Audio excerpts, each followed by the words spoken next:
Sala sa init, sala sa lamig. Isa ito sa mga kasabihan na tumutukoy sa pagbabago-bago ng ating isip o desisyon sa buhay, na para bang walang makapagpapakontento sa atin o marahil ay hindi lang talaga natin kayang manindigan o mag-commit, kaya mas mainam na mag-play safe upang kapag humihirap na, madaling kumawala.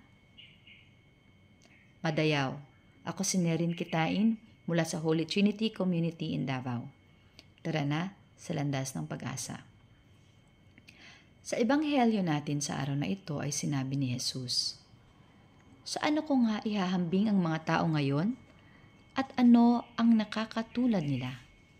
Katulad sila ng mga batang nakaupo sa plaza at sumisigaw sa kanilang mga kalaro. Tinugtugan namin kayo ng plauta, ngunit hindi kayo sumayaw. Nanambitan kami, ngunit hindi kayo tumangis." Sa pagbasang ito, inihahambing ni Jesus ang ating relasyon sa Kanya kagaya ng isang bata na ang lahat ay ginawa upang makipagkaibigan at makipag-ugnayan sa kanyang kalaro. Subalit kahit ano pa ang kanyang ginawa ay hindi ito naging sapat upang siya ay tanggapin. Ito ay senyales na sarado ang puso para sa relasyon na iniaalay niya. Sa panahon ngayon ay tila marami ang nahihirapan na magtiwala at manalig ng buong puso sa Panginoon. Mahirap mag-commit sa Kanya. Marami ang nahihirapan dahil may kaakibat itong sakripisyo at inconvenience. Masyadong mabigat ang salitang commitment. Mapapansin natin na marami ang nakakaranas na laging mag-play safe at hindi mag-commit sa kahit na anong bagay. Kaya siguro, mas dumarami ang naghihiwalay dahil kapag humihirap na, ay ayawan na. Mas madali na umalis kaysa magtiis. Marahil kagaya ko ay naranasan mo rin ito.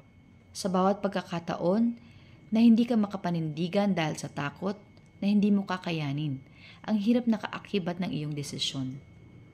Subalit ang akala nating kalayaan ang hindi pagkakaroon ng paninindigan ay nagdudulot ng pagkalito sa kung ano ba talaga ang gusto natin. Maaari tayong maging indecisive, fickle-minded, at mawala ng integridad. At hindi iyon kalayaan, kundi isang bilangguan ng pangamba. Maaaring guhuin ang ating pananampalataya. Pero paano nga ba ang manindigan? Ito yung walang pangamba na tanggapin ang salita ng Diyos. Ang pagsasabuhay ng kanyang mga iniuutos. Ang pananatili sa kabila ng hirap at pasakit.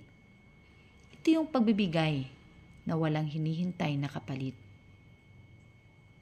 Ikaw, ano ang kinakatakutan mo sa pagtanggap at pag-commit sa Panginoon?